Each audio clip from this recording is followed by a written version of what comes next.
Live from a bunker in the heart of the Ozarks, a podcast where we treat movies like Highlanders because there can be only one. It's SiftPop. Welcome to SiftPop Weekly, streaming live most Fridays. We're available to download later in your podcast feed, unless, of course, you're a patron. Patrons get perks. Patrons get those perks. Part two. I'm your host, Aaron Dicer, and based on his Avatar thoughts, he must watch some top-notch soap operas. It's Andrew Ormsby, ladies and gentlemen. Hey. Woohoo. Ahoy.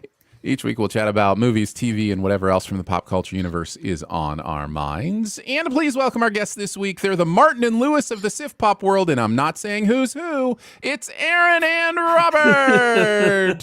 Hello. Robert, which one are you? We are into part 2 of the Sifties, and this will cover a lot of the main categories, kind of the main 3 categories. We do performances and movies, and then we break it up with, I think, possibly my favorite awards category ever, which is Best Movie Moments. Yeah. And we'll talk about that in between the two. So before we get into that, though, I did want to say thank you. We have gotten a lot of feedback about the Critics' Choice ballot episode, where I just live picked my choices for the Critics' Choice ballot.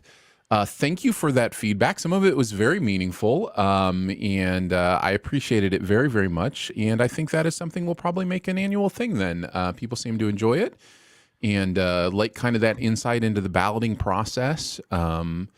And one thing, the only reason I hadn't done it before, and I guess I'll just say this, is because I wasn't sure I was able to do it before the awards happened, or if that was, I mean, I don't think I'd like get in trouble. NDA or yeah, but I mean, embargo. there's just an element of it. It didn't seem quite proper to me to like make that public before the awards happened. But to record it before the awards and then air it directly after the awards kind of makes some sense. And so unless I hear otherwise from somebody in the CCA, I will continue to do that for you guys, because it seemed like you had a good time with that. So thank you for all that amazing feedback. All right. Let's get into it, guys. It has obviously been a pretty amazing year in movies. I guess that's somewhere we could start with just some quick general discussion. Has it been an amazing year in movies? How would you guys rank this year compared to other recent years, other years in history? Andrew, you're shaking your head yes. Give some thoughts. Yeah, I think that 2022 was a remarkable year in film. I don't think we've had a year this good since back in 2007, which I think was just a stacked year. That was the same year we had There Will Be Blood, No Country for Old Men. There was a whole bunch of great movies came out that year. 2 movies came out this year that I gave a 10 out of 10 to. And for me to give a 10 out of 10 to a movie is very rare. Out of all the movies I've ever reviewed in my entire life, I think I've only given like 25 or 26 movies a perfect 10 out of 10. And I gave 2 of them this year to movies. So it's a good year. Very nice. What about you, Robert? What are some of your thoughts on the year in movies? And also, I guess I should include in this, like, how many movies did you see? Like, that kind of stuff. I saw about, let me take a look here, because I actually have it written down. It's somewhere 71-ish. Yeah, 71 movies this year, which is actually out of it. It's more like 75 or 76, because I just haven't added them to my letterbox yet. So 75, 76. Yeah, I agree a lot with Andrew that this was a great year. I didn't go back and look at what other years, I might think this is better than. And I know it's not a high bar, but I think it's the best since 2019, which I thought was another great year. It's the best. It's the best since the world shut down. Exactly. I saw about 130 movies this year. And to bring back over some sports talk from the first part of this, if this was a basketball team, I would say that 2022 had a deep, deep bench. Yes. Yeah. Because out of my 130, you can get down to maybe like 110 before I officially start saying like I didn't like this movie. And I liked maybe like the top 70. And then there's just a bunch of okay, but like that's a lot of stuff that's at least kind of good. And then I think there are about 2025 that I'd say are great. So yeah, I really, really thought this was a great year for movies. Aaron? Look, I'm probably not the formidable, end all be all for this topic because I had a pretty slow year for movies. I think I saw only 38 new ones, which is half of what I saw the year before. But I'm relatively underwhelmed with this year. Just seems like there was a lot of things that like, oh, we were excited about this, and either it got delayed or it just kind of like sucked, we're not talking about Amsterdam today, so like and You were not? we probably would have thought about it, right? Like I'm assuming, right? Right. Yeah. I know what you're trying to say. Andrew, I'll counter you 2007 with 2012, and probably 2016 as well. But anyway, do your own research. I've missed a lot. So sorry. I have gaps this year. Guillermo del Toro's Pinocchio, Triangle of Sadness, The Menu, RRR, Marcel the Shell with Shoes On, The Fablemans. Those are all kind of like the top I didn't get around to this year. Okay. All right. Well, it's good stuff to know. I think for me, it's been a really good year in movies. It's like Robert said, it's a really deep. And one of the ways I kind of judge how good a year it's been is when I make my top 41 list. And if you've ever made a top 41 list, over the course of a year, that's a lot of movies to include in a list. Like and in most years, my 41st movie, I'm sorry, what did you say, Andrew? It's almost 42. It's almost 42. And in most years, that 41st movie will be around like a solid B for me. So it's like, my list doesn't always include, great films. It includes good films too. And I kind of like that. I like it, for many reasons. And one of them is I can kind of judge how deep the year was based on what my number 41 is, and this year my number 41 was an A-. So like that's a lot of A- or better movies over the course of a year. So yeah, I think there's a really deep bench this year. I think up top for me, we still haven't touched 2015. 2015 up top had Inside Out, The Revenant, The Martian, Mad Max, Fury Road, and Spotlight. Like, it's just like all timers up at the top. But as far as depth, I think this year would compete with a lot of years as far as depth goes. So, want to know something funny? What my number 41 is of this year? What's your number 41? Amsterdam. There you go. All right, so this is gonna be a fun conversation. Let's go ahead and get into it. Here's how we're gonna do this. With performances and movies, we will just count down our top 10. So we will go around and we'll just count down our top 10, and then we will pick a winner from those that we have talked about. For best moments, we will do it nomination style. If you listened last week, you know how that works. We'll each nominate 3. And then we will pick of those 12, one that wins. Okay, so let's start with performances. If you've been a fan of the podcast or the website, you know that we do not distinguish gender or amount of time for our performances. We just want to know what the best performances of the year are. Ryan Reynolds and Bullet Train. What's that? That's my pick. Number 1, Ryan Reynolds and Bullet Train. Fair enough. Such a very profound. I'll take it. Yeah, I'll put it on the list. All right. We will go number 10 to number 1. Andrew's going to kick us off. What's your number 10 performance of 2022? My number 10 is Amber Midthunder for Prey. I don't know if it's, going into this with low expectations. We talked about this last week in part 1 when we were talking about how going into this movie can affect how you perceive it, because even though I love Trachtenberg, we don't get good Predator sequels. They don't exist until now. And I think that a good part of it has to do with Amber Midthunder giving a stellar performance. I absolutely loved her. I loved her originally whenever I was introduced to her in the show Legion. And I think that she was stellar in that show, and her and her brother helped tell a beautifully crafted original story from a very old franchise. Great choice. She's incredible in that movie. So yeah, I like that choice. Amber Midthunder in Prey at 10. Robert, what's your number 10? Touched on it in part one, but I think I just have to go with Jake Gyllenhaal in Ambulance. Mhm. It is a wild performance, but Jake Gyllenhaal has a special talent where he can be a chameleon and fit into literally any type of movie that he's in, no matter what the tone or the genre is. He can be serious and stoic and in like Prisoners and stuff like that.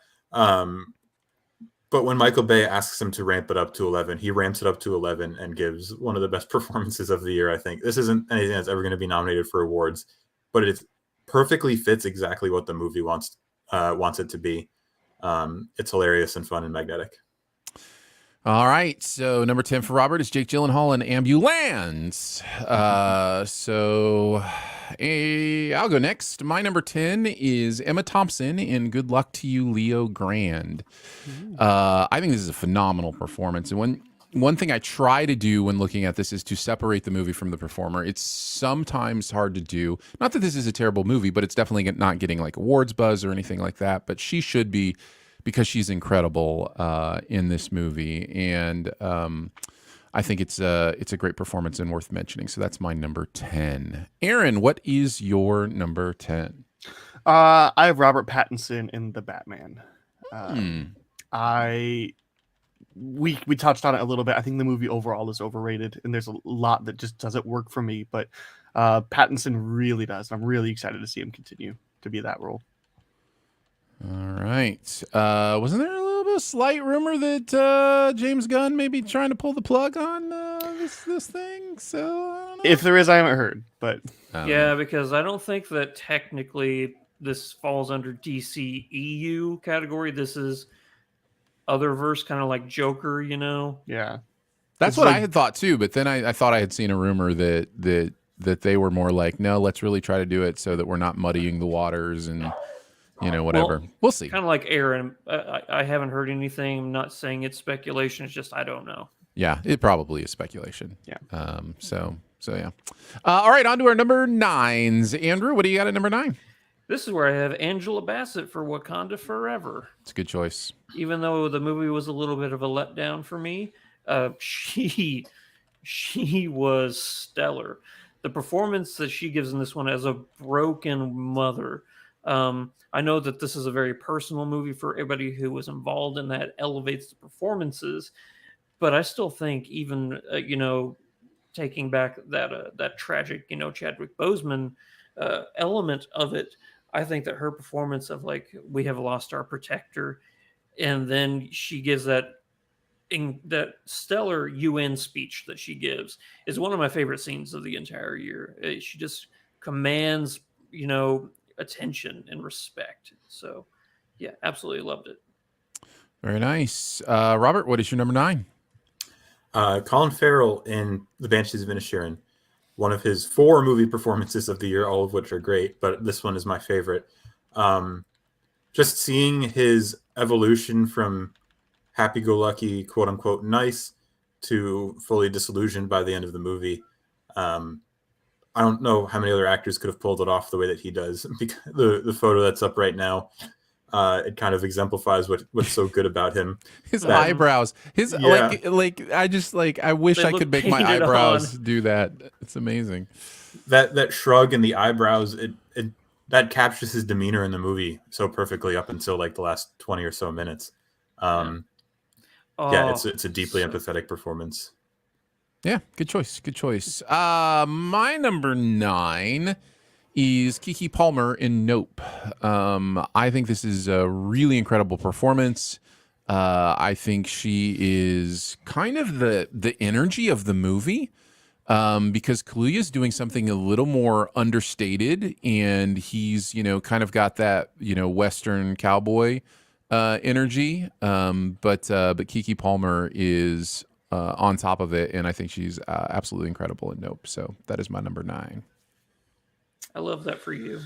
Yeah. Aaron, what is your number 9? I also have Colin Farrell for The Banshees of Inisherin in this spot. I think Nick Tokyo in chat points it out perfectly. Just says like, there's never a character I've wanted to give a hug to more than Colin Farrell in this movie. He's Yeah. he manages to kind of play like Colin Farrell has played a wide variety of people in his career, and he kind of plays like a common person. Like I very much feel like react the same way he does. Like there's a scene where like there's a thump on the door, and like the way that he reacts is just so goofball silly, but like still grounded in a way that it's like, oh yeah, that's normal. So he's a lot of fun in this movie. Nice. He's like a dog that gets in trouble and he doesn't understand why, so he's just sad and pouty. He's like, I just want to make it right. How do I make it right? He also made me care about a donkey, so that's something. Oh my goodness! Did you Stop. see EO? Why? In case Why- you Not yet. If you It want to just care about a opened donkey, this week. if you want to care about a donkey in my theater. All right. Let's see. Andrew, I think that means we're at your number 8. Is that correct? Yeah. Forgive me if there's any mispronunciations here. It's Stephanie Sue from Everything Everywhere All at Once. She is the daughter.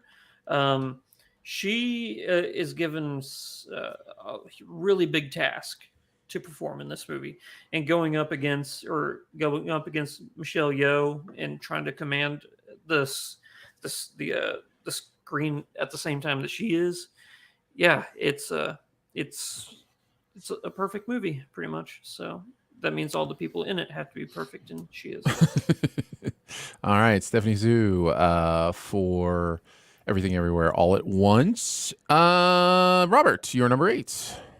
I don't know how many people saw this movie, but it's John Boyega in Breaking. He holds up a bank to help get his payment since he's a combat veteran.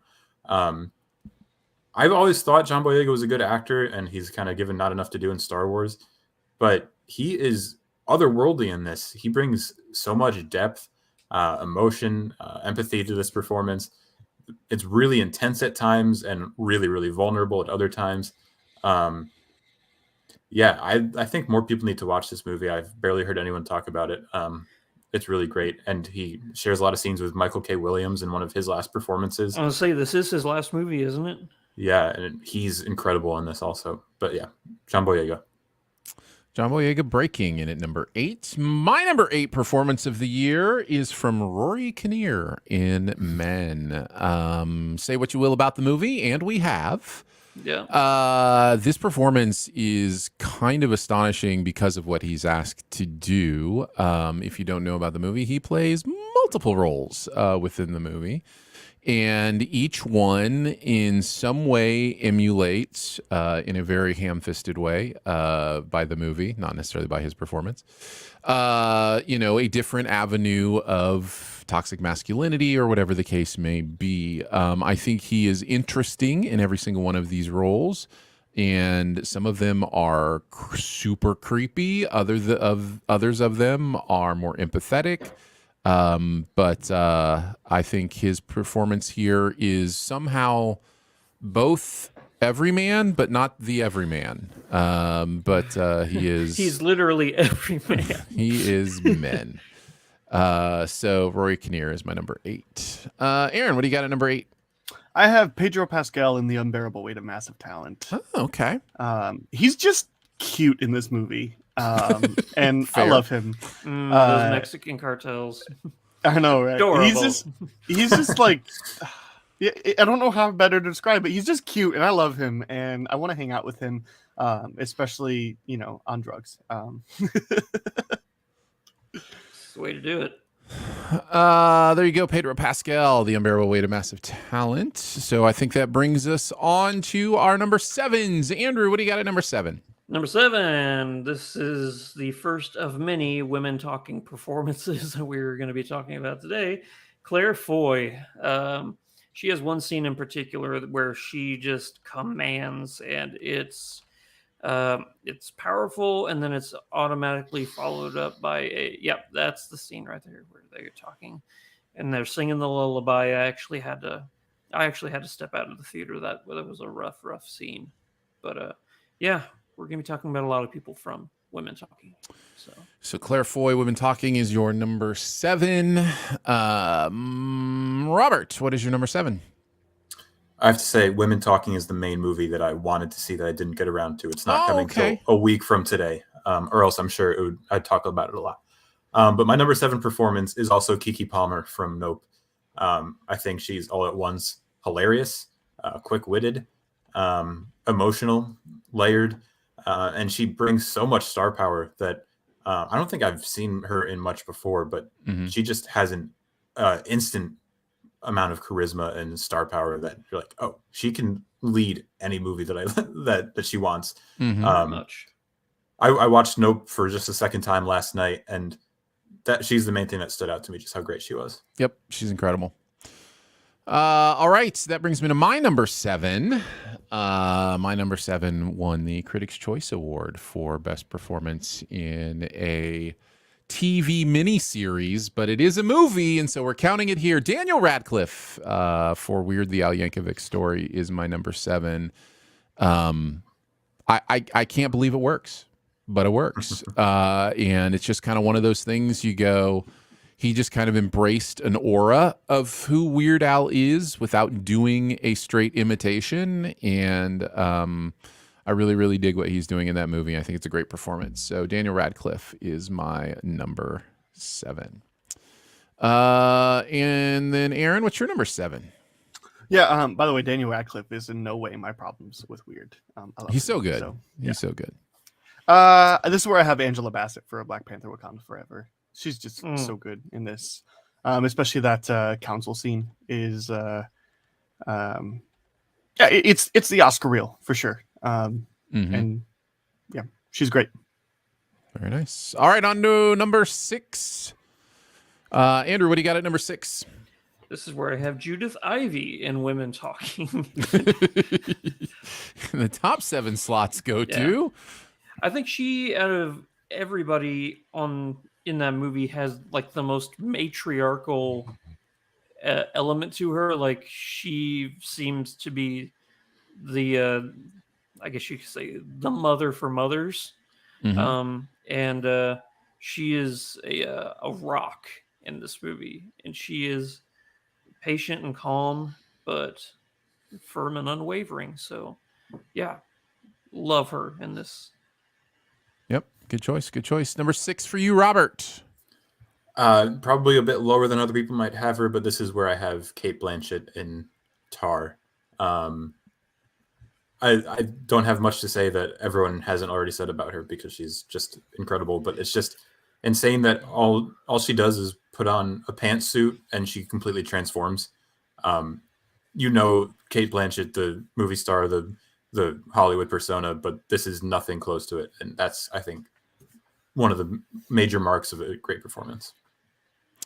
There was somebody she wanted to talk to at the Critics' Choice Awards that was at the table next to us. So during the break, little inside from the awards, she came over and was talking to them. And I don't know how obvious it is from the live broadcast, but people do not want to sit down when the commercials are over. Like, people are just still having conversations while the show has started back up. But she was in this conversation. She didn't want it to end, so she just crouched down there by the table, and they just kept talking during the show for like the next whole section. And I was like, sure, whatever, I imagine for them, that's kind of the fun of the award show circuit. A lot of it is just getting to see everybody and all their fun friends that they had from these projects they've done. And so yeah. Cate Blanchett's a good choice at number 6. My number 6, this is where I have Brendan Gleeson from Banshees of Ed Sheeran. So this is, to me, an astonishing performance based mostly on how straightforward and steady it is, and yet how impactful it is. So he's doing something in this performance where he makes the unbelievable believable, and you watch his performance and go, things that I wouldn't think are real or wouldn't happen in the real world, no, I believe, because of the performance that he's giving. And to me, that stands out as something really, really special. So I really like what Gleason's doing in Banshees of Inisherin. Aaron, what is your number This is where I have Ethan Hawke for The Black Phone. Okay. he's just like, he's got so much to do because his face is hidden with a mask for a bunch of the movie, and he's just intimidating, which is exactly what he needs to be for this movie to work. And yeah, he's awesome. Even when he's just like sitting in a chair and supposed to be asleep, like he's so good in every other like moment that I'm just like, yeah, this is tense and creepy and scaring. I almost said scarifying. That's not a word. It is It now. is now. It is now. Yeah, he's scarifying in this movie. He knew the job, and he did it to perfection. Very I'm nice. always fascinated by actors who are asked to do a role like this. Another one that comes to mind is Hugo Weaving for V for Vendetta, Mhm. where you have to portray a character's through, you're very limited in the emotions you can convey. To where if you go over it, it just seems like silly theatrical it foolery. And it's movies like this that make me really appreciate how difficult that must be. Yeah. All right, we're into our top five, guys. Our top five guys is our next category. What is your favorite menu item from Five Guys? Well, it's got to be the fries. It's the fries. Yeah, it's the fries. The burgers are amazing, but the fries are incredible. All right, no, we are into our top five movies. What is Andrew? What is your number 5 performance of the year? My number 5 performance is Sheila McCarthy in Women Talking. I will say, just spoilers, this is the last Women Talking performance that I have. Oh, you didn't put Jessie Buckley in there. I know. Yeah, and I love her performance too. Mm-hmm. This was a good year for movies, but it was also a great year for performances too. Everybody gave it their all. I haven't had a single guy on my list yet. I just realized that. Mm-hmm. But no, Sheila McCarthy. I just her character. I loved, like, out of all of them, it was just so innocent and meek, and yet she still tried to keep well composed. And for me, she had some of the most emotional moments in the movie for me. So I adore that performance. So. Yep. Well, since you mentioned it's your last one, I will go ahead and say this now as well. I did not have any women talking performances in my top 10. And the reason I think is every time I started to consider one of them, They're also good. I just considered how much it is an ensemble piece. And it would be my number 1 acting ensemble in fact, it was what I voted for best acting ensemble this year was Women Talking. But none of them actually made my top 10, but I'm glad you're giving due to several of them because they are all great performances, but they are even more than the sum of their parts as well in this movie. So I really tried to talk about other movies in this category. Andrew talking about Women Talking. Women Talking. Robert, you're number 5. Rachel Sennett in Bodies, Bodies, Bodies. I hadn't seen Shiva Baby when I saw this movie. I have now, and I love her even more because of having seen Shiva Baby. I don't think there's like too many layers to this performance, but just the way that she's so consistently that same speed and consistently hilarious and oblivious at the same time works so perfectly for the movie. My favorite line delivery, or one of my favorite line deliveries of the year is when someone says that they're not listening to her podcast, and she just like goes, "What?" Like she can't believe that someone's not, or that they hate listening is what it is. Really but it's just great. To make a podcast. Yeah, exactly. Got to have a Google Calendar. It's just all so great. Good choice. I love that choice. Number 5 is where I have Michelle Yeoh for Everything Everywhere All at Once. I think she's doing astonishing work here. I really, really wish she would have been Best Actress this year. I think that would be really, really cool.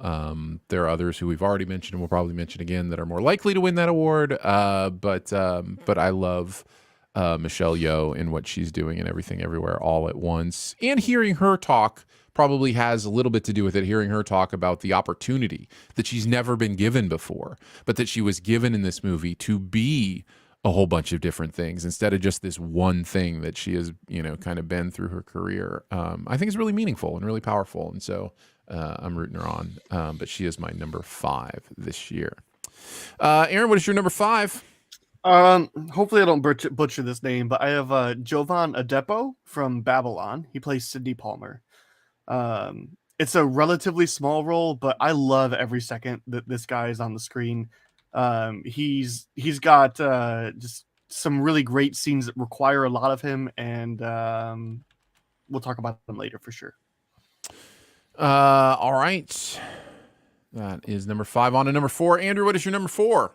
This is where I have Michelle Yeoh for Everything Everywhere All at Once. I'm really rooting for her to win this award season because, like you said, where she's talking about these different opportunities now that she's being given, that she has, missed out on her entire career. You just really, really want her to win because not only does she deserve it because of her career, but for this movie too, she's stellar in this. I can't even imagine the undertaking it was to prepare for a movie like this. Robert, you are number 4. Regina Hall in Honk for Jesus. I mentioned how much I love this movie in part 1, but there are so many layers to this performance, and it is incredibly subtle too. And like I said, as the movie goes between like a typical narrative film and that mockumentary style, she's doing different things in each one of those sections, and the camera's picking up different things about her performance in each one of those parts. I just love how nuanced and complicated and layered the whole performance is inside of such a well-done story. Good call. Good call. My number 4 is Stephanie Zhu from Everything Everywhere All at Once. And I think it is, in my opinion, the performance that the movie hinges on. And that's why I have it slightly higher than Michelle Yeoh.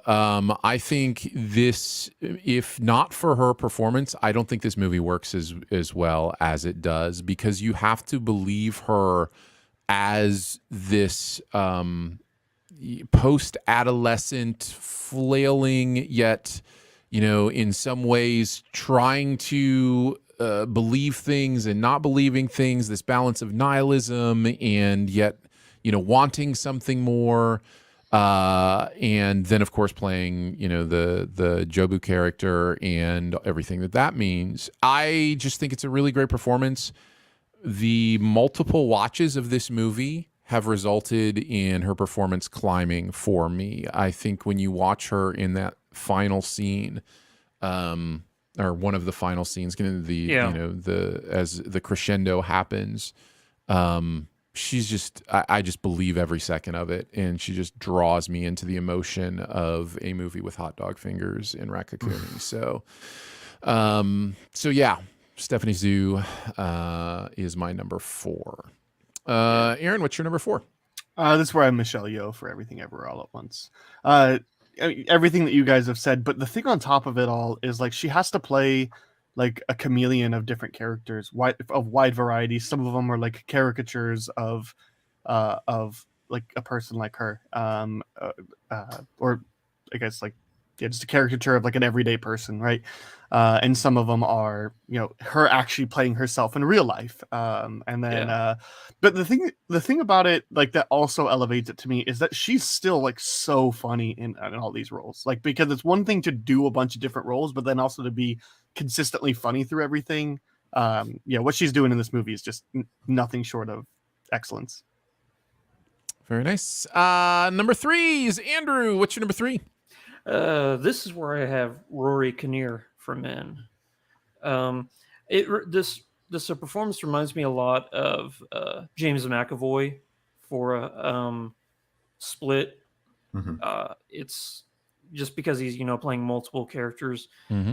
In the same film, and it looked exhausting. It really did, but he has this ability to where each character, through prosthetics, yes, but at the same time, there were a couple times where I was questioning if it was actually Rory Kinnear in prosthetics, because not only his physicals changed, but his mannerisms and the way he carried himself. It's very, very impressive. A very impressive performance. All right, number 3, Rory Kinnear. Robert, what's your number 3?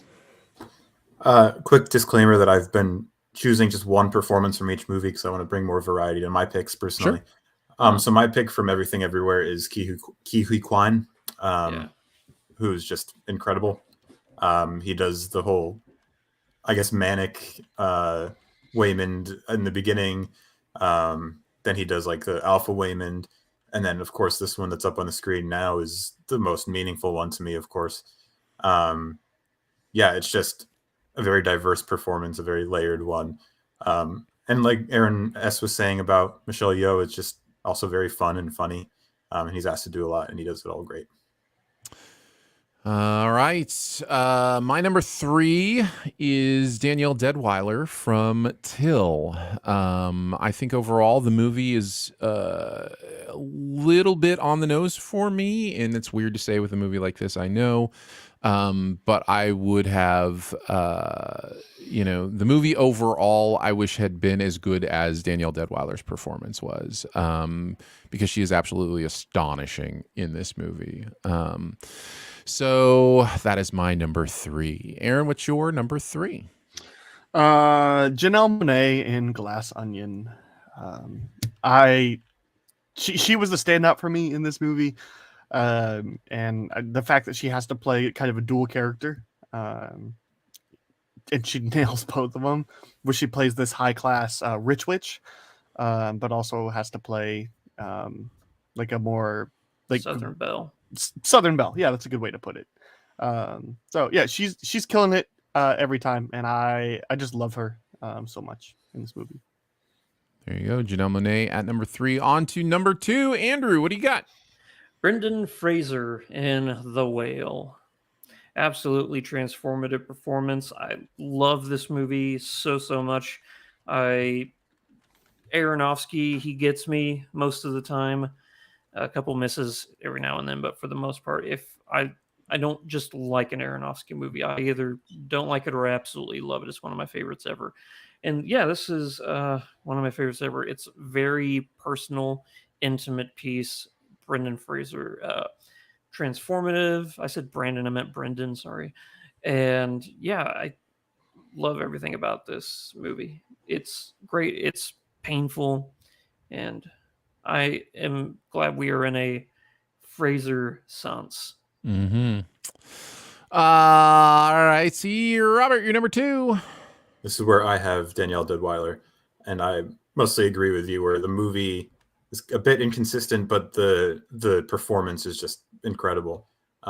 She does things in this that I honestly didn't know were possible. Like when she's on the stand in court, she does this thing with her eye that I have no idea how she even does that. It seems like the definition of someone living the role, and I think that's what makes it so great. It's already, I can almost guarantee it'll be a top 10 performance of the decade. Yeah, it is really good. Aaron, what's your, or I guess my number 2. Sorry, I didn't mean to skip myself. My number 2, this is where I have Cate Blanchett.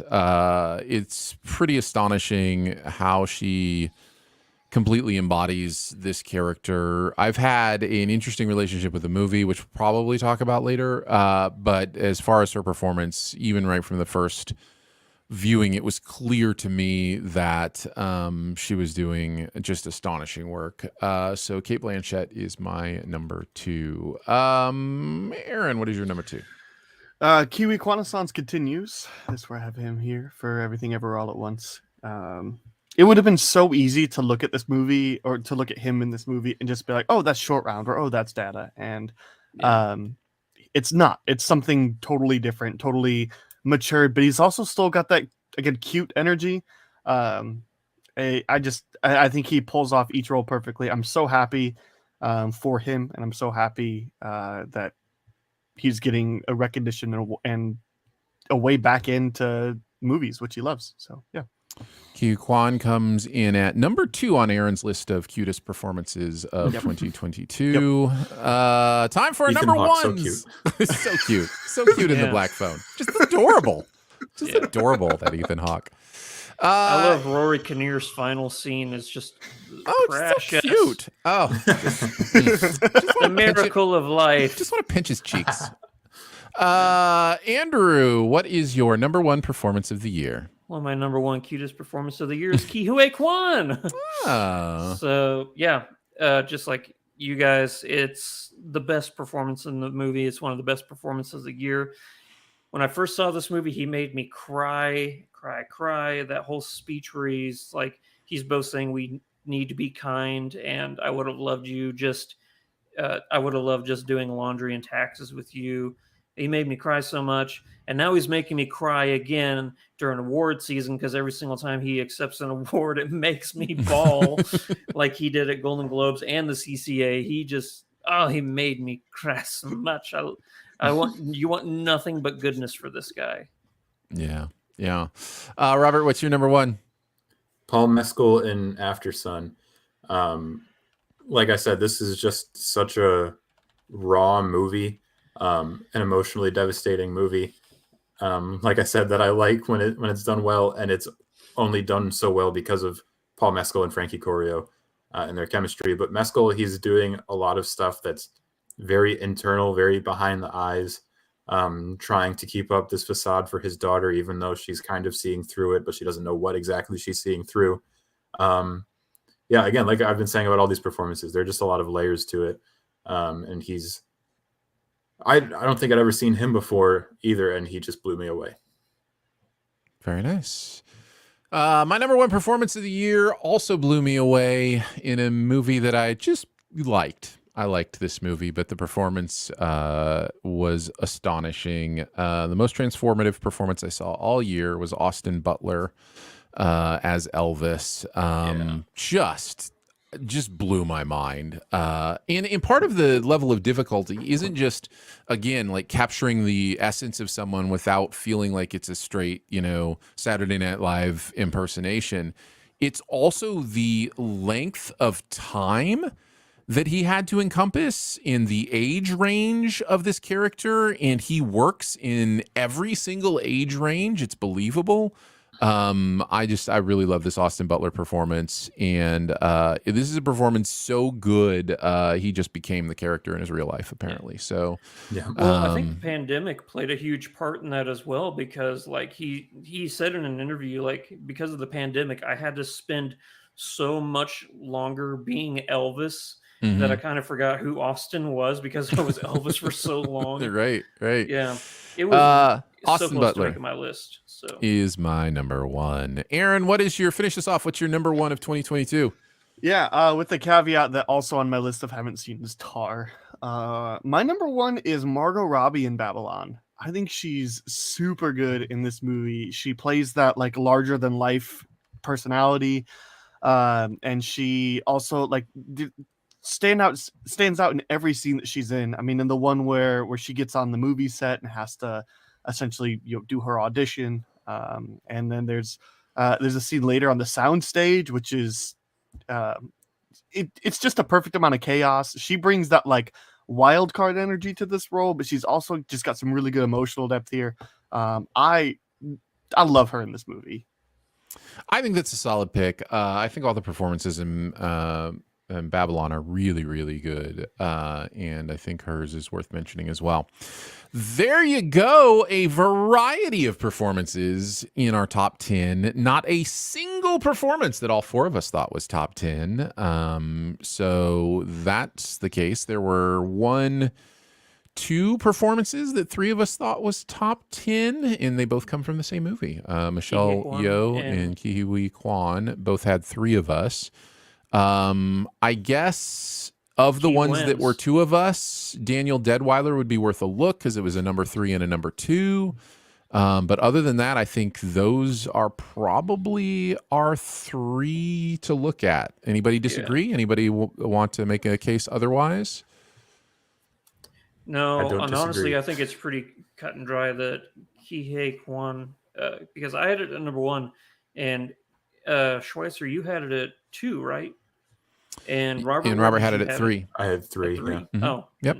And that's Aaron right. had it at like 15. 11. I hated that performance. I thought it was terrible. my goodness. No, and Worst I will performance of the year.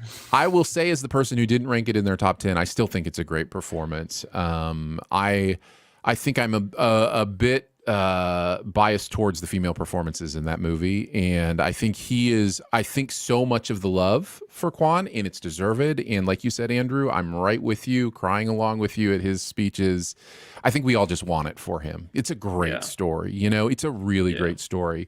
If I strip away that part of my brain and go, okay, who's doing the best performances? That's why he didn't get my top. And again, that's not saying it's not a great performance. It is a great performance. I just think there were 10 better, and therefore have no problem, absolutely zero problem saying that the best performance of 2022 for SiftPop, the Sifty, goes to Ke Huy Quan for Everything Everywhere. That's another all trophy at he's going to be once. putting on his mantle. That's right. Yeah. If we would have done these before the CCAs, you could have given it to him. Oh, you missed out, Aaron. I think it's really one of the things I really love about just going with best performance is I think for a lot of people, they would feel like, oh, we need something to honor smaller performances or whatever. We just gave best performance to a supporting performance, quote unquote. It is running in that category. And I think that's a really fun way to look at things. So there you go, the best performance of the year. All right, not to on put you on to the spot, Aaron, but do you have who won last year? Because we were yes, kind of it was doing that Anthony last. Hopkins for The Father was our selection last year, and ended up winning the Best Actor Oscar as well. So surprise. yeah, yes. Hold on. Was that last year or was that 2 years ago? It feels like 2 years ago. But time has no meaning to me. I have it down as last year. Maybe I could have miscopied it. So It was 2 Oscars ago, but the movie came out in January. Got it. That's right. technically. That's right. Yeah. I think it was something like that. All right. So on to my, I think, favorite awards category every year, which is Best Movie Moment. What was that movie moment you were watching and just were like, this is why I love movies? And that can be for a variety of reasons. It can be because of exhilaration. It can be because of beauty. It can be because of humor. It can be because of terror. There are so many reasons where movies make us feel stuff. And this is, if I had to encapsulate this category in a movie moment from the movie year that this category is in, it would be the Babylon ending montage. That is the movie moment montage. It is this incredible celebration of what it means to experience film on the big screen. So let's talk about it. We'll do this round robin. We'll do 3 rounds, and we'll each nominate 3 movie moments. Aaron, let's start with you. What's your first nomination for movie moment of the year? Glass Onion, and you did get your wish to forever be remembered in the same breath as Mona Lisa. That's so good. Mona Lisa So good. callback, Glass Onion is what we'll call that. That is a great moment. Yeah. Lots of great moments in that movie. All right, Andrew, what's your first nomination?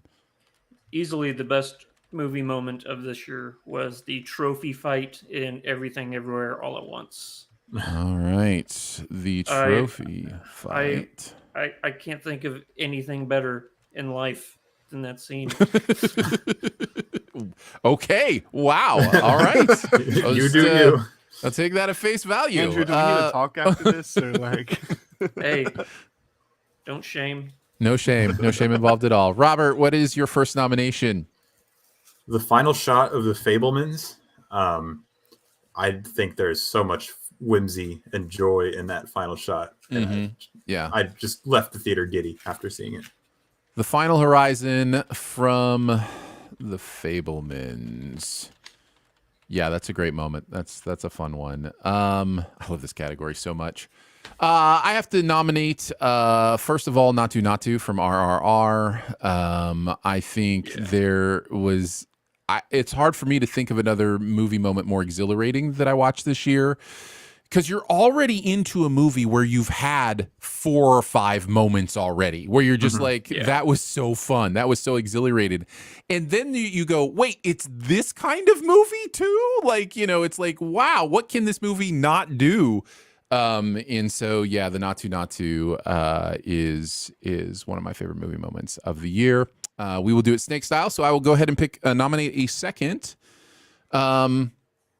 And I'm gonna go with the different moment from Glass Onion. I'm gonna go with the murder mystery quickie moment from Glass Onion. Probably the funniest movie moment of the year for me, and just died laughing the first time watching the murder mystery Norton quickie sells moment. it so well. He really does. It's so good. I could have also called it the arrow moment. The blood spurt moment. It's all incredible. So there you go. That's my second nomination. Robert, what's your second nomination for this category? This is so difficult because there are so many I want to say. But, right? We'll talk about some after we get through the nominations. So in that case, I'm going to nominate the classroom scene from Tar. Tar, I'm still trying to figure out the movie as a whole. But that scene on its own is it's so good. Because no matter where you fall on that whole debate that they have, I think there are interesting things to think about brought up from both perspectives. Because the student's making some good points. Tar's making some good points, but she's doing so in a terrible way. He's doing so in a closed-minded way. There are just a lot of layers to that scene. The blocking is incredible. I love that. It's a one-shot as well, isn't it? Oh yeah, yep. Yeah. I wonder if it's a true one-shot. Man, I assume, Robert, you've read that same article that I read, or at least something similar about kind of a key that helped me unlock the movie. And I have not watched the movie again since reading that, and I'm dying to, because it makes so much sense. That movie makes so much more sense when you start to think of it as a ghost story. And like what? I'm telling you, man, like there are things in this movie that are subtle and really interesting. And I'm only tiptoeing around because I genuinely don't want to spoil it for people if they haven't read the article or whatever. It's an article, not a video. Yeah, I believe it is an article that I read. So yeah. So there you go. Good scene from Tar. Your second nomination. Andrew, what is your second nomination in this category? It's difficult because this would technically be, for me, my one to nominate, but not enough people have seen the movie, so I know it can't win. But it's good enough that I just have to mention it anyway. It's the raised hands navigation scene from Women Talking near the very end. Mm-hmm. I'm going to remember that for the rest of my life. It just hit me as one of the most powerful things I've ever seen. Mm-hmm. Yeah, totally get that. Great choice. Raised hands from Women Talking. Aaron, what is your second and third nominations in this category? Oh man. Okay, I was really hoping that somebody else would pick this, so I could use other picks. Don't play the game; you might get bit. I know, but now I have to. Right, Laundry and Taxes, Everything Ever All at Once. Okay. It's in that montage, but to me, that's the moment. And it kind of reaches that culmination. I would have been perfectly happy doing Laundry and Taxes with you. Yeah. Great choice. And what is your third and final choice in this category? I put this. I described it as Hollywood is terrible. Parentheses Sidney Palmer. Babylon. It's a makeup scene, and I don't want to spoil it. Oh, yeah. Absolutely. I know exactly what you're saying. Let's call it bad makeup. Yeah. From Babylon. Good choice. All right, Andrew, what's your third and final nomination? It would be the first time we hear the Batmobile rev up. and take flight, because it's the best introduction we've ever had out of any iteration of Batman. It's the best introduction we've ever had to the Batmobile. It takes its time. That's what the scene is about. It's about hearing it turn on, and then that giant jet engine in the back, firing up. It's that is what I call movie magic right there. Very nice. Robert, your final nomination in this category. Oh man, I think I'm going to go with the last dance scene in After Sun. I don't want to spoil it too much, but it's Under Pressure is playing, and it's devastating, but in the best type of way. Mm-hmm. We'll just call it The Last Dance, in honor of Michael Jordan. Yes. And that was After Sun. Good choice. My final nomination is, let's just call it the childbirth scene from Men. I'm just kidding, Andrew. I just the children birth. If you guys are gonna give me birth. flack, no, I am going to. This is tough. Right? This is really tough. Man, I literally have 1, 2, 3, 4, 5, 6, 7, 8, 9, 10, 11, 12 that I could choose from here. And I think there are a couple that we probably should have in. I'm going to go with ones, since I'm taking the last choice here, that we really should have in this category to talk about. And then I can just talk about the others before we vote. And I think I'm just calling it He's Back from Top Gun Maverick. I was going to say, we don't have a single Top Gun Maverick I think that has to be included. That scene is so exhilarating and is one of the defining scenes of the year, I think. Which scene? I just called it He's Back, but you could also call it the test run or the proof, the proof. Yeah, I had that. I just called it Maverick's Run. Yeah. So I think that has to be in the list. So I'm going to nominate that. Yeah, that's fair. All right. So here are the nominees before we talk about a few others that we want to mention. Not to RRR, the Mona Lisa callback, Glass Onion, Murder Mystery Quickie, Glass Onion, He's Back, Top Gun Maverick, The Final Horizon, The Fablemans, the classroom scene from Tar, The Raised Hands from Women Talking, Laundry and Taxes, Everything Everywhere All at Once, Bad Makeup from Babylon, the Batmobile, Rev from The Batman, and The Last Dance from After Sun. Anybody want to start us off with some thoughts? The Laundry and Taxes one is one that I was also holding off because I wanted to say other ones, but I was figuring that one might win because I thought someone else was going to nominate it. It's interesting. I didn't even know. I had one for Everything Everywhere All at Once that nobody mentioned, which is Mom Let's Go, is just what I called it. It's probably my favorite moment in the movie. And with The Rock. And really, there's a beautiful Rock moment in there. In that part, but I think Laundry and Taxes really is the crux of how the structure of that movie works. It's like it's this moment, it's this linchpin moment in the movie, and everything everywhere falls into place all at once. With that scene. So I have no problem with Laundry and Taxes, unless somebody wants to fight for something stronger. Just the only one that even comes close to me is the Mona Lisa. Trophy fight. I love the trophy fight too, but the Mona Lisa. I mean, Norton's overreaction and just that's kind of a really pivotal moment for the movie. Yeah. But although, guys, Maverick's Run. Yeah. I think we're good. I think we can officially call it the movie moment. Laundry. Taxes. Of 2022, the Sifty goes to Everything Everywhere All at Once with Laundry and Taxes. What are some of the other ones that you guys wanted to mention? I'll let two. Yeah, Andrew, go ahead and do your two. The animal assault on the fort for RRR Mm. is Yeah. the most bananas Like I said, you could pick a dozen moments of that movie that are incredible the movie bridge moments. rescue, Yeah. the tigers, having Raja go take out the one guy in the crowd of thousands. Just even the grabbing of the flags. Like, you Yeah. know, it's Yeah. just like there's just so many moments where you're just going, oh my goodness.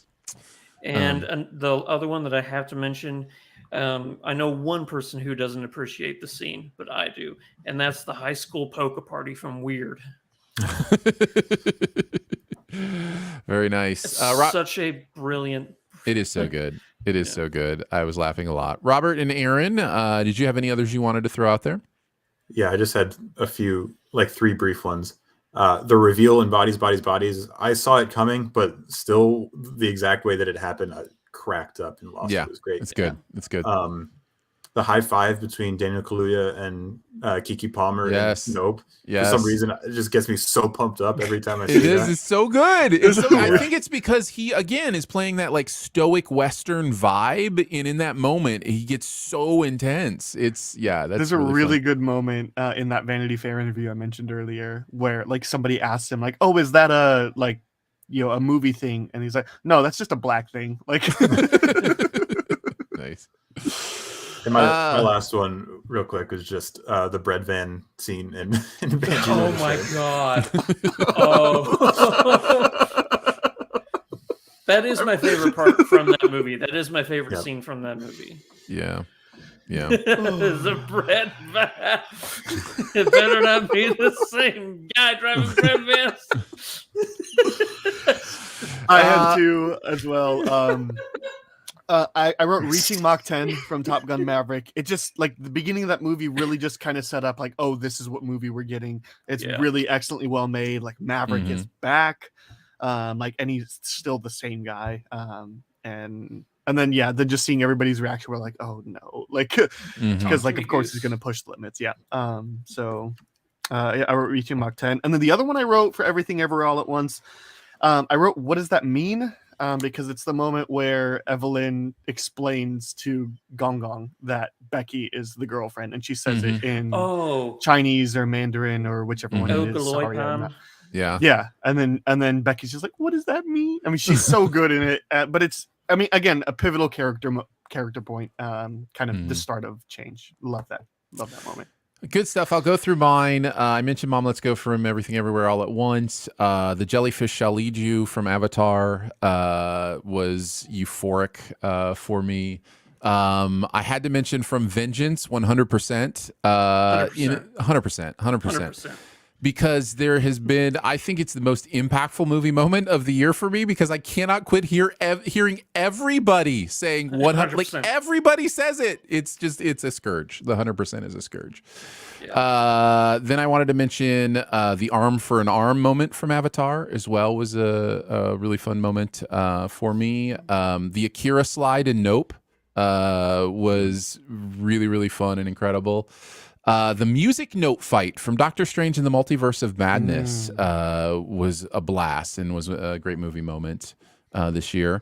From Babylon, I had the silent film set. And I think if I had to zero in even closer in there, it would probably be on the cry on cue portion of that whole scene. Was euphoric and astonishing. Tyler's BS from The Menu. Yes. It's just so good. It's just so good. The most I've laughed at text on screen in a movie. Yes, right. Yeah, definitely. From Weird, the Al Yankovic story, I had the This Is My Original Song scene for best movie moment. I just think that's a genius turn that the movie makes there, and that's a lot of fun. Michael Jackson made a cover of one of my songs. For Banshees of Ed Sheeran, I had the giving the finger scene listed. The Bardo, a movie we haven't talked about at all. Bardo, and then we're at a handful of False Chronicles of something like that. Something Truths. Yeah, anyways. Bardo has some really good movie moments, despite being kind of a muddled and overly wrought movie. Yeah. And one of those is what I'm just calling the silent dance. I don't know which of you have seen this movie, by the way, but maybe I'm the only one here who's no. You saw it, Andrew, because we reviewed Yeah, it. yeah. So it's the scene where it's just is it the song "Just Dance" At the and party, yeah.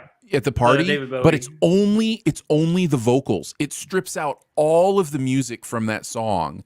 And so Yeah. it's like this silent dance with just the vocals of just I've never seen anything like it, and it's a movie moment that stood out of that movie for me amongst several Aaron, in can I that movie. say I'm surprised that the movie moment you didn't pick from Bardo was at the very beginning with the putting it back. Yeah. Return to Sender. Yeah. And then I also wanted to give a shout out to the very final scene of Good Luck to You, Leo Grand, where Emma Thompson stands naked in front of a mirror.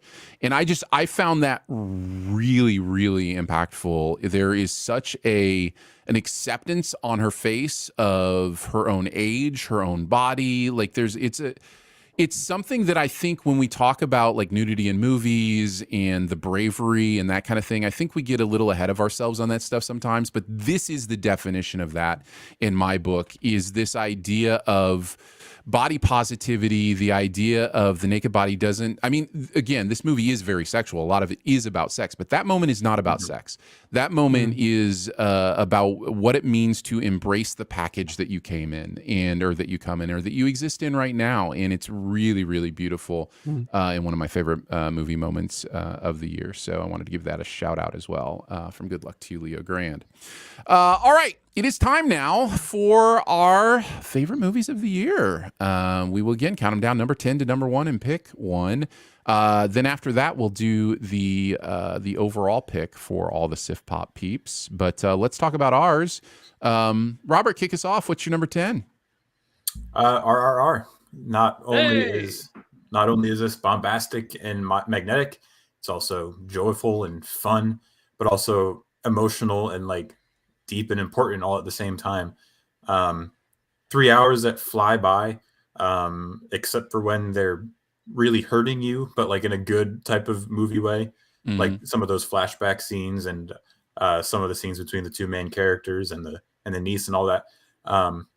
Man, even just trying to list them out, there are just too many that are just great. We've listed all like the fun, awesome moments, but there are also just like some really great intimate moments also. As just an entire package, yeah, it's just one of easily the best movies that I saw all year. That is RRR in at number 10. I'll go next. My number 10 is Nope. And the one movie, if you're paying attention, that you'll notice I changed from my end of the year rankings. And as always, I absolutely hang on to the right to do that because perception changes as you continue to grow. And I made that list a month ago, and it has changed a little bit. Nope is my number 10. Just continues to grow in my estimation in much the same way Get Out did. I know everybody was like on board of Get Out like right away. It took me a little bit. I having to keep processing it and watching it again, and I feel like Nope is doing the same thing with me. Us, not so much. So that's my number 10. Aaron, what's your number 10? Jackass Forever. Ah. I just had a blast. I saw it in the perfect conditions. There you go. That helps. That Yeah. really does. Andrew, your number 10? I also have RRR for my number 10. The fact that India did not nominate this for Best Foreign Film, It's so weird. it's so stupid. I mean, you would have won. I seriously think you would have won. But what's crazy is there's a possibility that RRR could be nominated for Best Picture still, but not nominated for Best Foreign Language Film because they didn't nominate it. And that's wild to me. I'm just going to copy everything that pretty much everybody has said about this movie, the entire show. It's bombastic. It's crazy. It's a great bromance. It's fun. It's a wild ride. You're going to have fun. There you go. RRR in at number 10. Robert, you're number 9. We'll talk about it again. It's Ambulance. It's just You I keep was pronouncing it incorrectly, Robert. ambulance. Thank you, Um, thank you, thank you. Yeah, when I saw it, I wasn't expecting it to be this high. I knew I liked it, but the more I've just played with my rankings all year, the more it's just hung around. So I finally watched it a second time, and I said, "Screw it, you're going at number 9." And it's just so good, so fun, and it's also earnest and has some things to say about how we treat veterans and all that kind of stuff. Just really, really well done. All right, there you go. Number 9 is Ambulance. My number 9 is Babylon. This is where I have Babylon in at number 9. We've said a lot about it already. I will continue to say that I think Damien Chazelle just really knows how to create visual stories, and he has a keen understanding, especially of momentum and tension. And I think a lot of that is on display throughout this movie, and I really enjoyed it. So Babylon is my number 9. Aaron, what's your number 9? My number 9 is The Northman. Relatively unoriginal story, but so much original about the movie. So much creativity and visual flair, incredible performances, lots and lots and lots to love about this movie. All righty, number 8. Or no, sorry, Andrew, you're number 9. Well, I think that this category is just going to be me copying the person before me because mine is The Northman at number 9. The performances in this movie should not be overlooked as well. I think that everybody's on their A game here. Beautiful movie. Number 8. Brutal. This is the year of Ethan Hawke cameos, isn't it? Yeah. It really is. The Glass Onion one's my favorite, though. My least favorite should have been longer. When I rewatched it the second time, that's when I noticed it was Ethan Hawke. I didn't notice it the first time in the theaters. It's one of the. Are we talking about Glass Onion? Is that what you're talking about? Yeah. So the Glass Onion. One of the reasons I love it on rewatch is I was thinking, oh, this isn't the first time I watched it. I was like, oh, he's rich, so he has like a cure. The second time I watched it, I realized, oh no, this is all BS. Like he's just squirting bleach or something in their throat and pretending it did something. So probably, I didn't think about that, but probably. Yes, that's the point of the movie. Yeah, I know, but I just assumed because he has big tech companies, which again is the movie playing on the point that it's making. It's anyhow. Sorry, didn't mean to turn a Northman conversation into a Glass Onion conversation, but yet I did. Robert, what is your number 8? This is one we haven't mentioned at all, but it's Armageddon Time. I haven't heard many people talk about this, aside from big time critics. I thought this was a really raw and honest examination of privilege, while also the picture showing really intimate and sentimental look at the childhood of James Gray, the writer and director. A lot of these biography movies from directors are very flowery and kind of look at the past with rose-colored glasses, but this one looks at it in a much more honest and critical way. And I also just want to shout out how great Jeremy Strong and Anne Hathaway are. They're two of my favorite performances that just missed out on my list. Yeah, good call. My number 8, this is where I have Women Talking. Phenomenal movie, great ensemble cast. See it as soon as you can.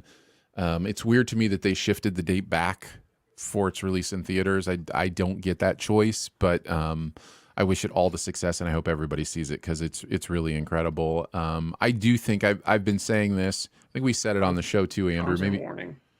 Well, in much the same way as what I'm about to say, but this to me feels like this year's Mass, where it's just like something that's just kind of bubbling underneath, and it's a kind of mostly a one-room intense conversation, hard to watch a second time, kind of thing. It's really, really good. So if you love Mass, then you're absolutely going to love Women Talking. Nice. Let's see. So Aaron, number 8. That's where I have Scream. I talked about it earlier. It's great. And after the recent trailer drop, I know you don't watch trailers. It just kind of came across. I'm so ready for Scream 6. It's going to be awesome. Yeah, I talked about it in our most anticipated episode. I liked where this one started pointing the series. So Yeah. I'm excited to see it as well. Andrew, you're number 8. The Batman. Yeah, I absolutely love this iteration of Batman. I think it does the best work with you seeing him as a detective, like trying to figure out clues. And I think a lot of that has to do with, the Riddler being the one infamous for leaving clues. So it's kind of like the audience gets to play along and try and solve them, even with a insanely intricate plan like the one that's in this movie. But no, I love Robert Pattinson is great as Batman. He's not the best Bruce Wayne, but he's a great Batman. I love the tone. It's such a beautifully shot movie. Yeah, great addition to the franchises. All right, Robert, number 7. Marcel the Shell with Shoes On. Nice. Hopeful, wholesome, life-affirming. It's about moving on and why it's important to let yourself feel and let yourself experience life. Even through the eyes, or even through the eye of a little shell with shoes, it's still about as human as you can get. They sent a life-size Marcel the Shell with Shoes On, which life-size being tiny. Yeah. And I set it on the shelf, and as soon as I set it on the shelf, I got emotional. It was so weird because it was like, oh, like this is like in the movie, like this is how he lived. Like he lives on this shelf, like it's. So it was one of those weird things where I've never put like a keepsake from a movie on a shelf and been like, oh, and until yesterday. So there you go, Marcel the Shell with Shoes On at number 7. My number 7 is the previously talked about Glass Onion, for many of the reasons we have talked about, and many we haven't. But this is, I think, the best rewatch of the year. It is a movie that continues to reward watches. Even up to my 4th time through, I'm catching new things. One of the things, and I just recently heard Ryan talk about this, but we've talked about it before, is just how fair this movie plays with the audience. It doesn't cheat anything. In fact, it goes to the extra length of, on a rewatch, you realize how much you missed that was already out there in the open. How many times he said Helen? Yes. Yeah, he calls her the wrong name before the reveal. And I just never even noticed it the first time I watched it. Yeah. So it's a really beautiful, intricate movie. I continue to notice new ways it's thematically interesting. The idea of them talking about how Bach did fugues at the beginning, and then to realize this movie is a fugue, like it plays over itself and harmonizes with itself. It's just listen, Ryan Johnson is brilliant, and I continue to be impressed by his work writing and directing. So Glass Onion comes in at number 7. I should have nominated Sweatshop Sweatpants as one of my movie moments of the year. I just So now good. realized. So I nominated Joseph Gordon-Levitt on the Sifties for vocal performance of the year. good. Yeah. But Pinocchio. All right. Let's go on to Aaron. You're number 7. Bodies. I came to this movie like 2 weeks into the theater run, but like obviously like well before a home release. So it was one of those where like I kind of missed out on the initial conversation. So it was really fun for me to like leave the movie like, hold on, I like this was great and I really love this and I really want to talk about it, but people are done talking about it and won't be talking about it again for a while. So I was like kind of stuck in limbo, but it was really great to like read a bunch of articles, listen to a bunch of podcasts and stuff like that. It just made me appreciate the movie significantly more. I love this movie. Yep. Good choice. Bodies at number 7. Andrew, what is your number 7? My number 7 is Weird, the Al Yankovic story. Probably the funniest movie that came out this year. It's my type of humor. I've grown up with Weird Al, so it was a very personal movie for me, and that just added, and it just kept compounding as I was watching the movie. My love for it just kept getting higher and higher. I'll tell you what we make at the factory when you work at the factory. And at the very end, hey, what do we even make here? Good one. You know what I thought? I swear, I thought the end of that movie, you were going to find out what they make at the factory were accordions, and that's how his dad lost his hand, as he got in an accordion accident at the factory. If that would have happened, best movie of the year. That's turned right. around Aaron would have loved completely. it at that point. He would have loved it at that point. I really did like the factory running joke. Yeah. All right, on to our number 6 is Robert. What do you got? I just need to stay on Weird Al for a quick second. You're all normals. I'm the weird one is one of the best lines of the entire year. Yeah. It's just I'm the incredible. weird one. I'm the weird one. But my number 6 is going to change the mood a lot, and that's Bones and All. It's I wasn't expecting to love this as much as I did, but I really resonated and found my way into the way that Luca Guadagnino talks about what cannibalism represents. I've found myself interpreting it a different way than other people have. I see it as like everyone has this sort of darkness in ourselves, and there's a fine line between accessing the worst parts of ourselves and the best parts of ourselves, which is hate and love.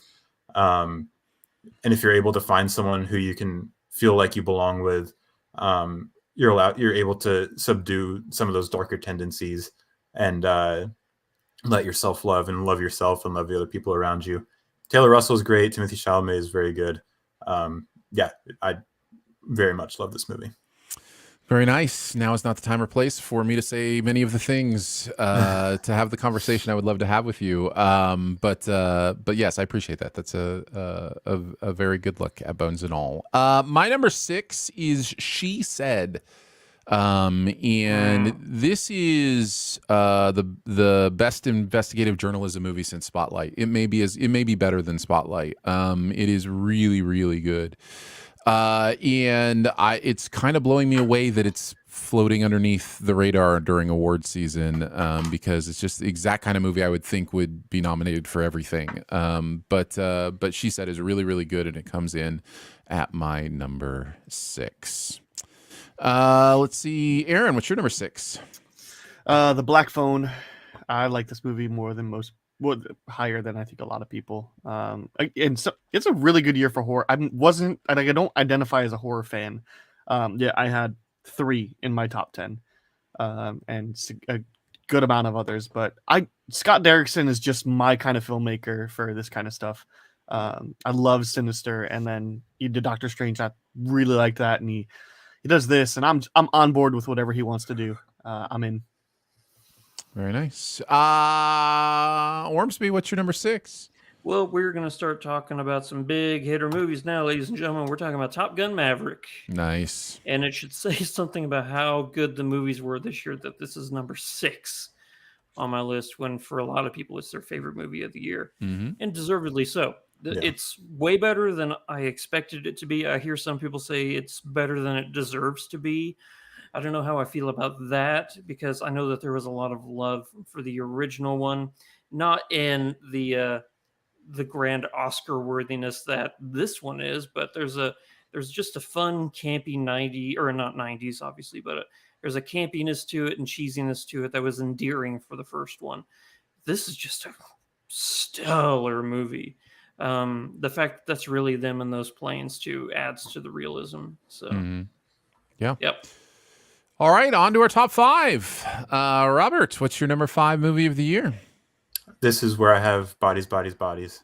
I was surprised again that this is so high up on my list, but it is hilarious. It's so much fun. It has an airtight message, I think. I think it's going to age pretty quickly, but I don't think that really matters in terms of its quality, because it fits so perfectly for this current time and this current moment. Everyone in the cast is great. The movie as a whole is great. Bodies, Bodies, Bodies in at number 5 for Robert. My number 5, this is where I have Weird, the Ali Yankovic story. We've already talked about it quite a bit, and I don't know that I need to add anything to it other than check it out. If you like Weird Al, or if you like UHF, it's very much in that same vein of humor. So it's a lot of fun. Aaron, what is your number 5? The Banshees of Inisherin. I really like this movie. I think to me, it's got cinematography of the year. To me, it's got score for the year. I loved both of them a lot. I think could have even considered the sister, Colin Farrell's sister, for performance. I think she's great in this movie. Barry Keoghan also doing really well. But I really like this movie. It's Martin McDonagh, so of course I'm gonna like it. It's more of his serious movies, not quite Three Billboards, but yeah, still manages to deliver some big laughs. Yeah. Yeah. What do you do with a 10-foot stick with a hook on it? Maybe hook things You from hook 10 feet away. that are stick length away. Yes, exactly. So that is Banshees and Cheese of Inisherin at number 5. Andrew, what's your number 5? Like I said, I'm following everybody that was right before me. Banshees of Inisherin. It's my number 5. Yeah, we've talked about this movie a lot. It's lovely, and it is very much a Martin McDonagh film. Robert, on to our number 4s. This is where I have Nope. My top 4 has been pretty solid for a while now, and yeah, Nope is just great. Like we've been saying, Jordan Peele is something special. It's gripping, it's entertaining. It's like 4 different genres all at once, and it does them all perfectly. And like you were talking about earlier, it's layered in its messaging and thematic work. So yeah, so good. My number 4, this is where I have Top Gun Maverick in at number 4 for me. It's just what a beautiful surprise that they just made a great Top Gun sequel. It's just it's not even like it's one of those movies where you watch it and you go, oh, how did they do that? It's more you watch it and you go, why isn't everybody doing this? Because it's not like there's a secret sauce here. Like he's just making a good movie. It's just a good movie. It's amazing how that works. So yeah, I love Top Gun Maverick. It's my number 4. Aaron, what is your number 4? This is where I have Babylon. Nice. I've talked about it a bunch. I don't feel the need to say anything extra. All right. In at number 4 for you, and then Andrew, what's your number 4? A movie that we haven't talked about at all, and I can't believe it, but it's Guillermo del Toro's Pinocchio.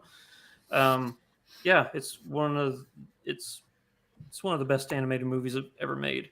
The way that he is able to infuse his style of filmmaking into a classic story that we've heard so many times before and make it feel new, even compared to the other 2 Pinocchio movies that came out this year. Wait, there were 3? What was the third one? Yeah, there was one that had Pauly Shore who was voicing Pinocchio. Wait, what? It's obviously my number 1. I didn't even know that existed. Yeah. Oh, wow. I know. I haven't seen it yet. I'll just go ahead and say that, but I assume it's going to be brilliant. Anyway, but no, this version of Pinocchio, it's the best telling of that story. It forces Geppetto into the spotlight, and it's his story, and it's always should have been Geppetto's story. It's wild how much it changes your view of what Disney did to that story, you know? And I don't just mean this year. I just mean in general, just how they changed it to be about, the boy. Yeah, it's supposed to be they made it a coming of age for youth, but it's actually a moral story about moving on from loss and grief and how you deal with that. That's what the story's supposed to be about. Mm-hmm. Yeah. Good choice. Good choice in at number 4. Time for our number 3s. Robert, what do you got? This is where I have Everything Everywhere All at Once. It was my number 1 for a long time until I did some reshuffling, but I still obviously love it very much. I think, I don't know, I don't have much original that I haven't already said that everyone else hasn't already said, but it's great. It's emotional. It's fun. It's hilarious. Raccacoonie is my hero. Yeah, great. Raccacoonie! All right, my number 3. This is where I have The Menu in at number 3. Absolutely love this movie. I think it's structured perfectly. I think Ralph Fiennes is absolutely perfect for that role. I think the thing keep coming back to, aside from how sharp the humor and satire are in it, are two things. Number one, I think it ends perfectly. I think it ends the only way this movie can end. And number two, the Nicholas Hoult character, I think, is the key to the movie. And he's so good. He's so good in it. He's so good that when you're watching it the first time, you think he's bad. And then you realize halfway through that it's actually one of the most brilliant performances you've ever seen. And so I'm really impressed by that. I think it's kind of the key to the movie. So yeah, the menu is, I think, brilliant stuff. So yeah, that is my number 3. Aaron, what's your number 3? Glass Onion. I love this movie, and not as much as Knives Out, but a good amount. And I've seen it twice now. You're right, rewatches get better. I'm excited to see it a third time, inevitably, when it gets nominated for Best Picture. So I hope so. I don't know that that's inevitable. I don't know that that's inevitable in my mind. Yeah. Yeah. So I love this movie. I'm excited to rewatch it more. I think there's so many like extra reveals that happen each time, as you mentioned, Aaron. But I think, at least from the way that people are talking, like we're initially talking about it, I feel like I already watched it, like kind of in the second or third viewing for most people, because like there's one big major hint that happens in the scene with the murder, and I caught it immediately, and I thought that was the whole point, is that this movie is supposed to be obvious. And I think the point is the movie's supposed to be obvious in hindsight. So yeah, I think you're right.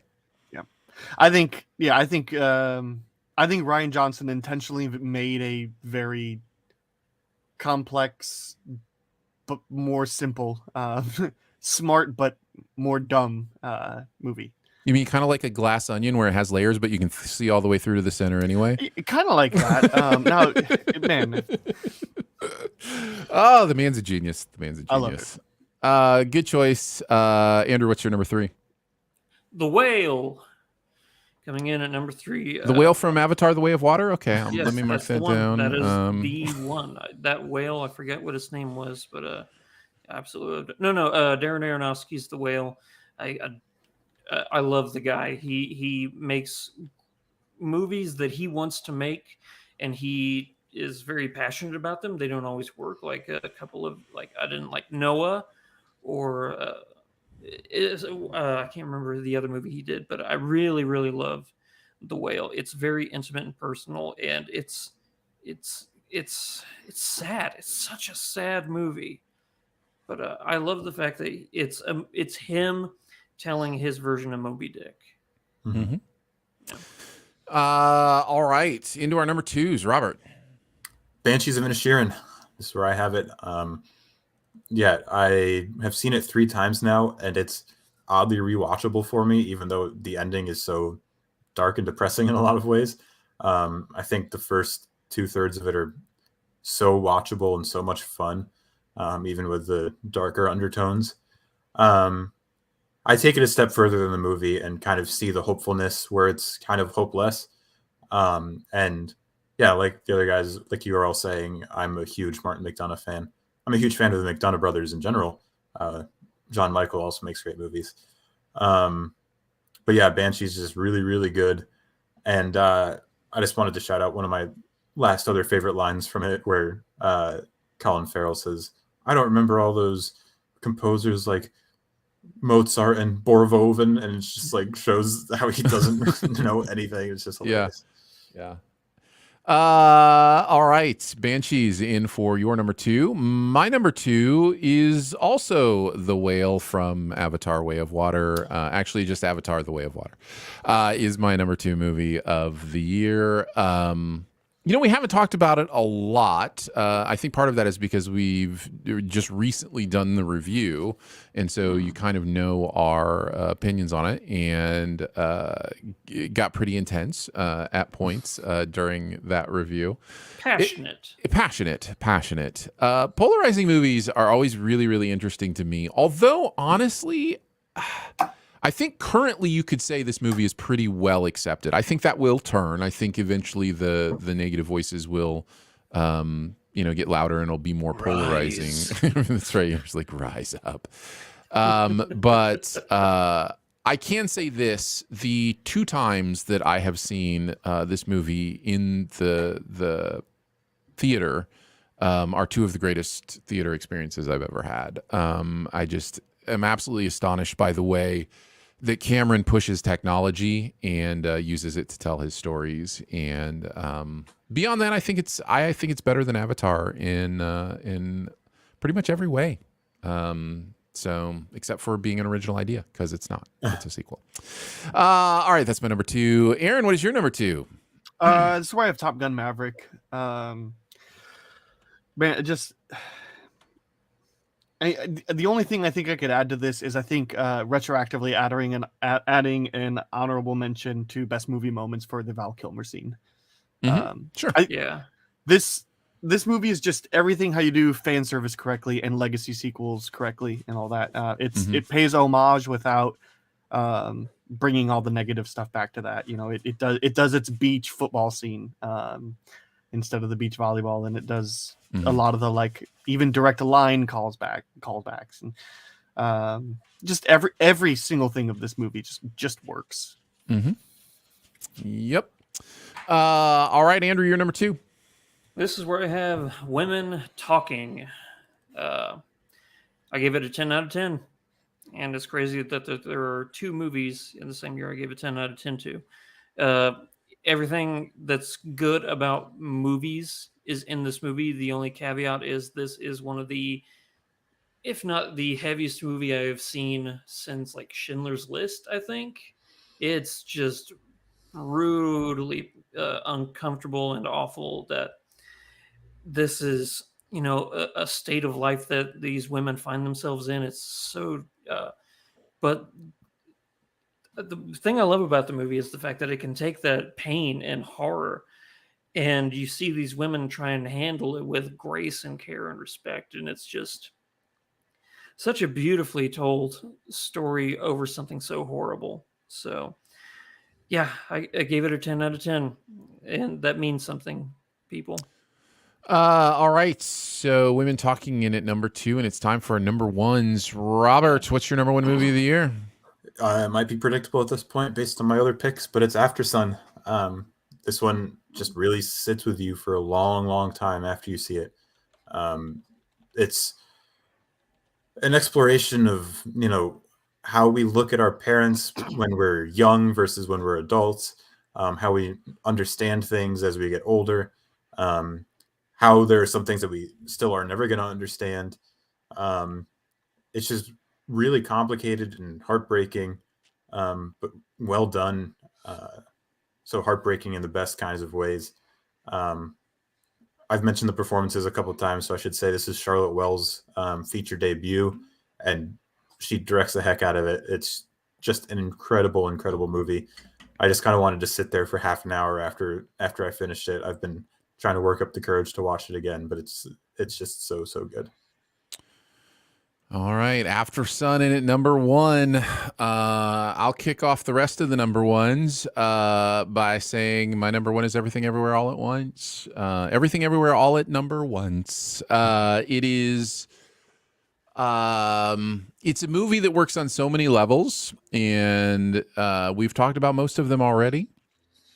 I will say, for me, I think I've talked about this before, but I will say it again. For me, when it really elevated to a next level favorite of all time movie was when I realized that the silliness was the meaning. And not just in that silliness can be important, but also that all the silliness literally had meaning to the themes and purpose of the movie. The Rakakuni universe is telling us something about the psychology of the Michelle Yeoh character and who has control and why she always wants to be the one sitting on top controlling, but sometimes it's better to be the one that is allowing somebody else to control the decisions. And that deals with how she's dealing with her daughter, how the Hot Dog Fingers is actually a universe about her opening herself up to the ideas of what love is and what love can be as her daughter is in a same-sex relationship. relationship. Every single universe that we focus on means something to her in what she's dealing with. In that way, you can view the movie both as a very literal multiverse movie. It works as a very literal multiverse movie, but it also works as a ponderance and as a thematic look at what a mother is dealing with her relationship with her daughter. And I find all of that really, really beautiful. And I will continue to talk about this movie for a long time, but it's my favorite film of the year. Aaron, your number one? Ditto, but dumber. Well, good for you. That works with the theme of the movie. So, go for it. I just like my favorite thing, like the thing that immediately stuck with me was that like every little thing pays off at some point. Like every little thing is intentional. Like the hot dog universe could have just been a throwaway because what if people have hot dog for fingers? But then like it unlocks, I mean, you're right. It unlocks the like sense of learning how to love and that side of Evelyn, but like it also like it plays an important role later, like in that stair climbing scene where all of a sudden she has to use her feet and like figure out how to do that. Just every little thing winds up being something later, and that's just this movie could have easily just been, oh, let's just throw in hot dog fingers because we can. Yep. Mr. Ormsby, finish us off. Everything Everywhere All at Once. You know what this movie is?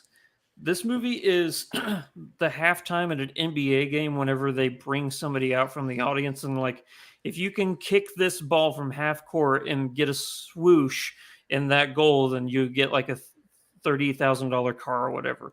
And then this movie is just the Daniels going down there and doing it effortlessly because the amount of difficulty to pull off a movie like this is almost unheard of, yet they do it.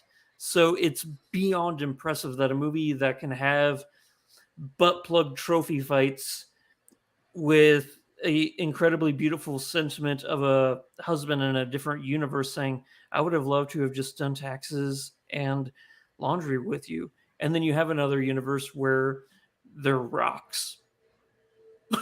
It's just, the movie says they can do all of these things, and somebody who hasn't seen the movie looking at it from the outside is like, no, you can't do all that stuff. They do it, and they do it with a level of masterful perfection that's unheard of. In the most anticlimactic choice of the year, Everything Everywhere All at Once wins the Sifty for best movie of 2022. Robert, I assume that's okay with you. You had it at number 3. So I would have preferred Bones and All, but yeah. Let me think about that for a second. No. All right. Let us move on to the overall movie from the SiftPop contributors. This includes anybody who is guested on SiftPop podcast. This includes all of our amazing SiftPop.com writers. Have had a chance to weigh in with their top 5. They are given points based on 5 points for number 1, 1 point for number 5. Figure out the math along the way. And then how this is sorted is by point total. Then it is sorted by number of people who had it on their top 5. Then if that's still the same, it is by the highest ranking. So if, 2 people both had it, in their top 5, and then, was if there was a number 4 and one of them had a number 3, then the number 3 would win. It is also, we only include on this list movies that were chosen by more than one person. So it had to be selected by at least 2 people to count on the list. And it gives us a list of 24 movies. So we've got the top 24 for the SiftPop universe that we will go down. I will tell you, there were 37 voters this year who took part in the voting. There, amongst the 37 voters, were 55 movies mentioned. 55 different films were mentioned. As I mentioned, 24 of those will make the official list. Wow. And here we go. Just so you know, I am writing down what I predict the number 1 movie will be from this list. Boy, man, tough prediction. Tough prediction this year, Andrew. I mean... honestly, I don't think it's what I think. So. All right. Okay, here we go. Number 24 is Weird the Al Yankovic Story, coming in at number 24. There were a couple people that had it on their list. Number 23 is Marcel the Shell with Shoes On. 3 people had that on their list. They all had it at number 5. Number 22 is Barbarian, coming in at number 22. It was 2 people had that on their list. Number 21, Black Panther, Wakanda Forever, comes in at number 21. A couple people having that on their list. In at number 20, we have Triangle of Sadness, which we haven't talked about at all on this show, but worth a mention. Glad it came in at number 20. The next couple have 3 people who have it on their list. Prey comes in at number 19. Glad for a shout out to Prey. Babylon comes in at number 18 for the year.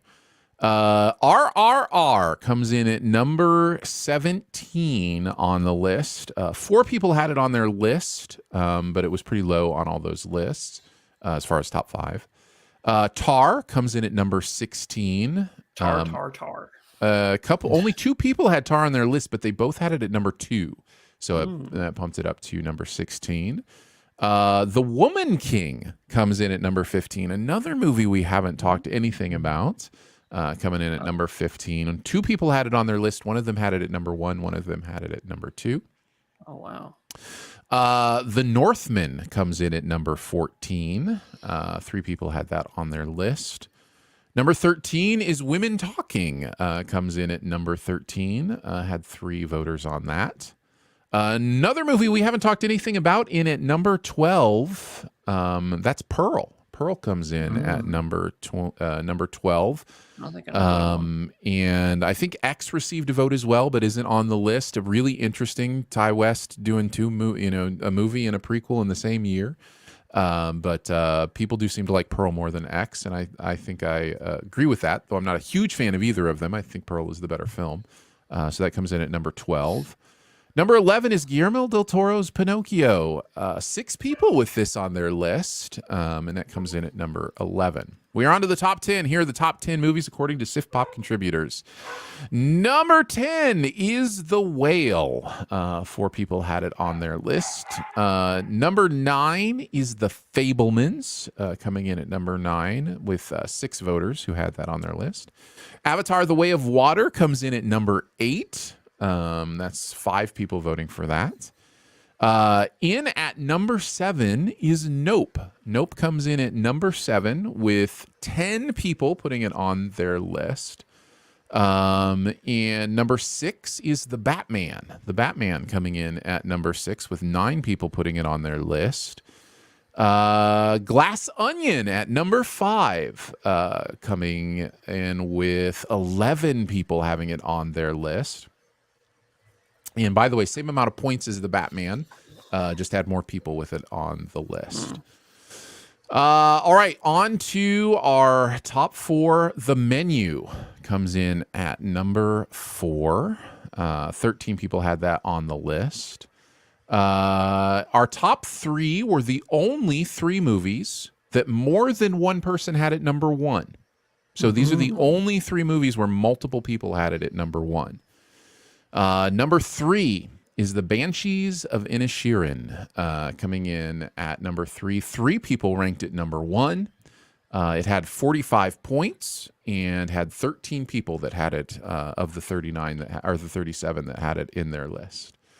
Number 2, with 4 first place votes, 49 points, and 14 people with it on their list. Number 2 is Top Gun Maverick, comes in at number 2.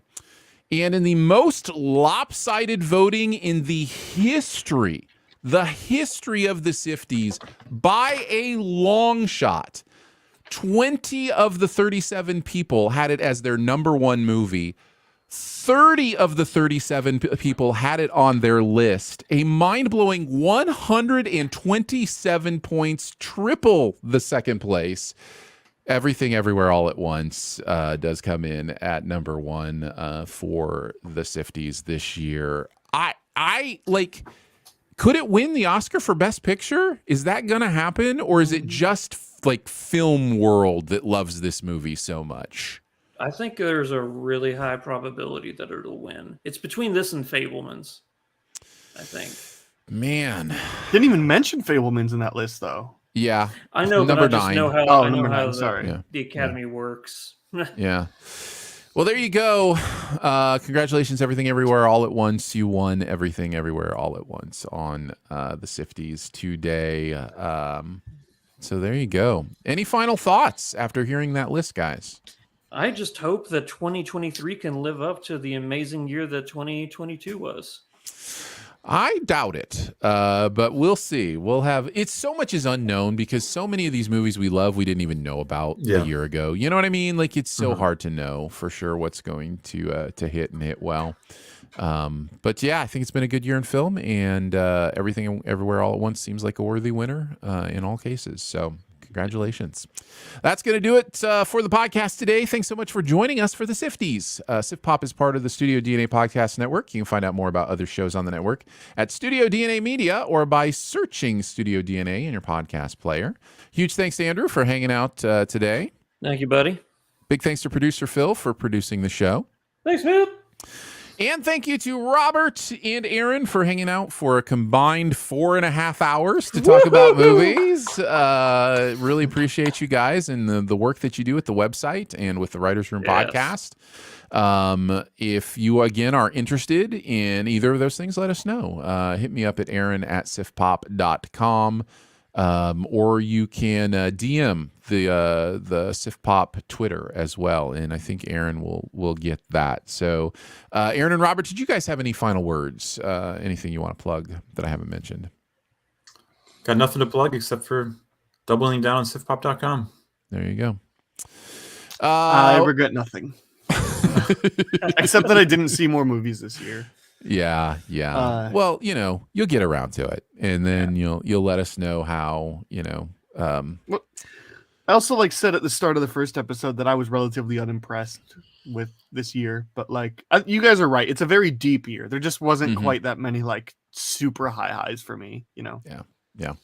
Also want to thank our SiftPop members. Support starts at $3 a month. Thank you for being a member. You can do that at patreon.com/SiftPop. Helps keep us going. Lots of ways to connect with us. Feel free to leave a comment, a rating, or a review at Apple Podcasts or Spotify or wherever you listen. And finally, if you're having a good time, your movie-loving friends will probably like it too, so let them know about it and that listening is much easier than pretending that subjective things are objective truth. We will be back next time, probably with some of the stuff we've missed over the last couple of weeks. We've had 3 weeks in a row of doing special annual episodes, so there may be a couple movies that we'll want to catch up on, and we'll talk about those with you next week. So we'll see you then. Bye. Bye. Thanks, guys, hanging out in the live chat. Josh and Jay Bourgeois and Nick and other Nick and Jose and Heath.